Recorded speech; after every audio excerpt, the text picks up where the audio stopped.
Hello everybody, welcome back to a brand new video on my YouTube channel, and today we are going to be doing a deep dive into The Sims 4 and the topic of overconsumption because I've been absolutely obsessed with overconsumption videos lately, and when I really sat down to think about my life, I thought about the biggest overconsumption thing that I do, and that is play The Sims 4. So let's get into it. I think it is really important to put out a definition of overconsumption so that you know what I'm referring to.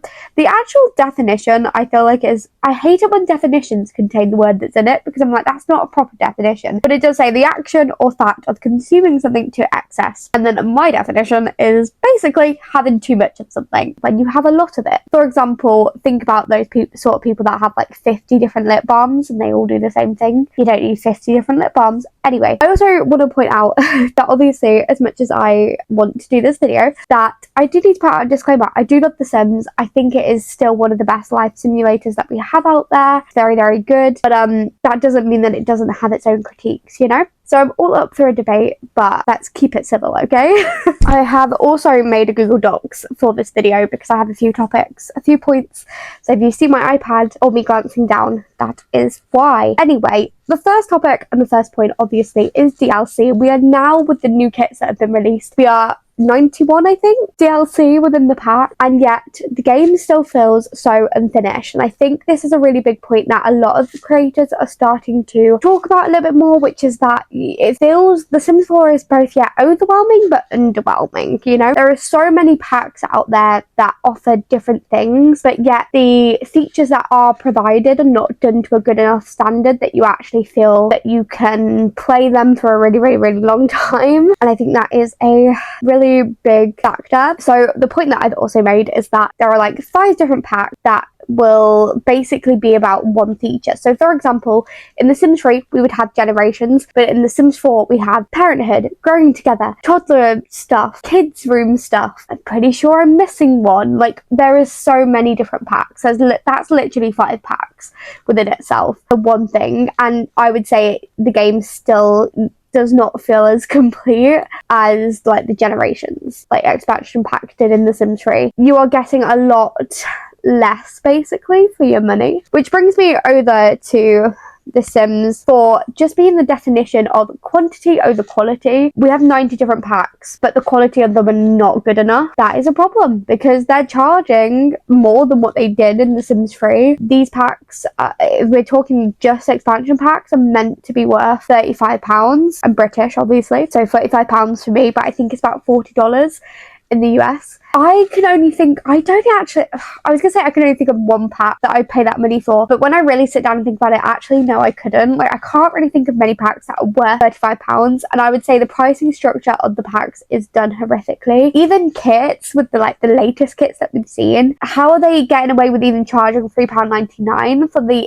handful of content that they're producing? I do not know. I think it's crazy. You get a lot more with custom content and mods, and you often get a much more fuller experience than you would if you were to buy it. And I feel like the biggest example of this is if you compare Sims 4 Lovestruck to Wonderful Whims, the mod, you get a much more fuller experience playing Wonderful Whims than you do Lovestruck. Obviously you don't have the creator sim and the build items, but like it's kind of crazy in terms of gameplay. So that kind of goes into my next point about the lack of depth and the lack of features. I think The Sims 4/EA have really shown that they just do not care about the game at this point. Like, they really don't overly care about what they're putting out, and I'm not saying that there's not a team there that are working incredibly hard to produce the content that is being made, and whether it's, you know, they're kind of pressured with time constraints because of shareholders or whatever. Let's be honest, The Sims 4 from the initial beginning there was already a lack of depth and features, and a lot of it is down to the fact that The Sims 4 pretty much from release was a broken game. The coding there's always been rumours about the coding not being very good. Yeah, it was broken upon release, which means 10 years on, the game is not really standing the test of time because they just keep expanding a game that is literally broken, and so therefore it's just breaking the game constantly. Think about how many emergency bug patches and fixes and all the rest of it that we've had. They literally have a team that are dedicated now to fixing the bugs that I've created because it's just gotten that out of hand, and I think that kind of shows everything that we know, like, need to know basically. So yeah, the problem are the quantity over quality quality. That is the big issue, really. There's so many different content and features. Like, that's the thing, like, there's a lot more packs than there is in The Sims 3. So in that way, there is more depth, but they're just not done to a good enough standard. Like, they're done so inadequately, or it's to the point where there's features that are just broken, so you can't even play with half the pack anyway. And I think the best example of that is For Rent. I mean, half of the landlord stuff, like, you can barely make any money, can't remember if you can make any money for being a landlord, which is like the biggest feature of the pack, and yet you can't really do that. Yes, you can be a tenant and all the rest of it, and yes, the world is okay, but you're not getting your money's worth because you can't play with half the features because it's broken. Which also goes back to my lack of care. I genuinely think that EA don't really care whether the game is working or not, just because they've released it and people are buying it, and that's it. My main point number 2 is Project Renee. Obviously, we know Project Renee is happening. By the screenshots and by the look of things, it's going to be like an online multiplayer game sort of thing. It's kind of giving Sims Mobile or Sims Free Play a little bit, I can't lie, crossed with like maybe something like Movie Star Planet. That's what it kind of is giving to me anyway. Let's be honest, it's only going to get worse.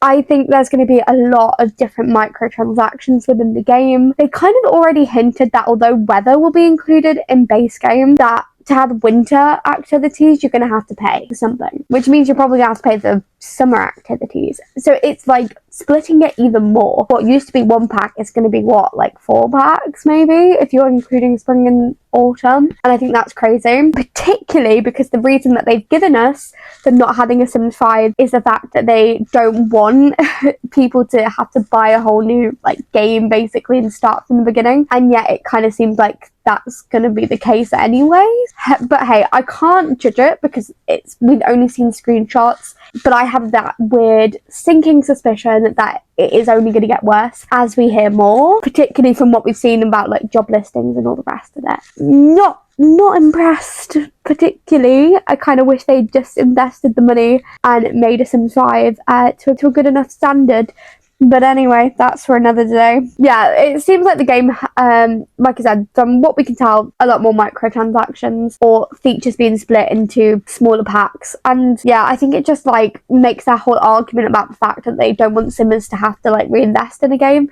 Like, kind of makes it go out the window a little bit. Now, obviously, like I said, I can't judge. Maybe Project Renee is going to blow us all away. Maybe it's going to have so many different features and all the rest of it. But I actually just don't think it will. And it does make me wonder, like, whether the competition, I quote, with Paralives and Inzoi, is that it? I mean, let's be honest, Paralives is an indie game, so it's probably never going to really compete to the levels of Sims. Inzoi, it seems really good, in my opinion, but it also seems like you need to have, like, a £3,000 computer, bearing in mind they were gifting influencers that computer just to play the game. So, yeah, maybe not the most obtainable for most people. Therefore, I do feel like The Sims is always going to be king when it comes to life simulation games, but that doesn't mean we can't critique it, and it doesn't mean that if Sims does go down this route of microtransactions that people might just stop playing, because let's be honest, we can get much more satisfaction out of playing The Sims 3 or The Sims 4 maybe, if Project Renee is not good anyway. Anywho, problem, I've got a whole section dedicated to just the problem of EA, and I've just put lack of care, lack of originality, lack of ambition and depth, and lack of responsibility and accountability to actually fix the game. And I think that sums it up pretty good. EA do not care about the consumer, and I think at this point they've made it incredibly clear that they do not care about the consumer. Lack of originality. Honestly, like, a lot of the features that we now have in The Sims 4 are pre-existing features that have already existed in previous games, and to make a mockery of it, some of these features have existed in base game. For example, with Life and Death, obviously the biggest factor was funerals. We had that feature in The Sims 3. Yes, it was very, very basic. I'm not saying it was like incredibly extensive, but it was still existed in The Sims 3. But yeah, in The Sims 4, you're paying £35 for it. And it's actually probably one of the only events that actually works in The Sims 4, so good on them for that.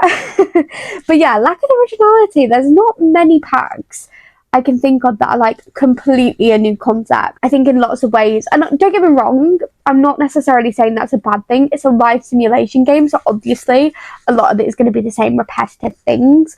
But it's like, it's coming up with something a little bit new, to have a little bit of a twist. And I feel like most packs don't really do that, if we're being brutally honest. Like I said, lack of ambition and depth. I just kind of feel like EA don't really care. It goes back to the whole like they don't really care thing. I think you can kind of see it with the new base game update that's happened, where the goth house, one of the wallpaper tiles is incorrect. This update has probably gone through so many teams. Why has nobody pinpointed this? Why has nobody solved this issue? Like, it's mind-blowing to me, and it's also annoying when it's just one wallpaper tile as well. Like, anyway, and then obviously the last bullet point was lack of responsibility and lack of accountability to actually fix the game is what I put, because obviously they do have a whole team that are dedicated now to fixing and repairing the game, but let's be honest, they then go and fix the game, but then it's still broken. Like, it's still broken. They've not actually fixed it.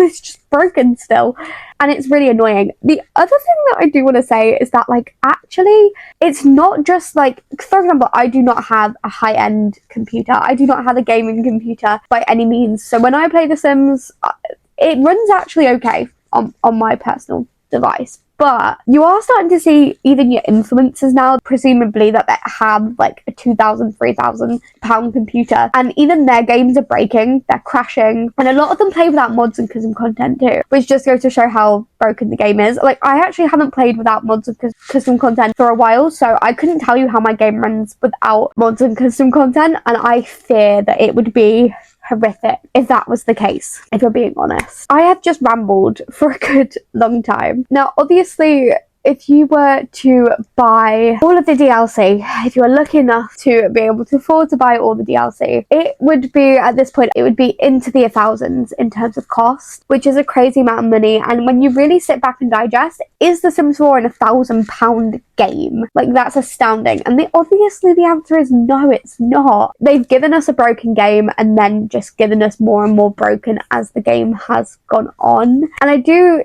think it's going to be interesting to see the future of The Sims 4 and actually whether it does stand the test of time, because I'm just not sure. I'm honestly just not sure. What can we do as the consumers? We can't really do a lot, if I'm being brutally honest. As like, this video, it's not meant to solve. It's not meant to solve anything. It's more making people aware of the choices that they're making, which is my good reminder that you do not need to buy and own every single pack in The Sims 4. If you look at a kit or a pack and you're like, I would never play that, just don't buy it. Don't buy it for the sake of having maybe all of your expansion pack. Don't buy it for the sake of it, because I think not buying it kind of proves more of the point. Having said that, if I end up buying the next pack that comes out, then forget what I said. No, I'm joking, obviously, but that's what I'm saying. Like, make conscious decisions, I guess. I'm sure most people are doing it anyway, but I also think a lot of people do conform to the pressure of feeling like they're missing out and feeling like they need to have every single pack. This is my reminder that you don't need to have every single pack to enjoy the game.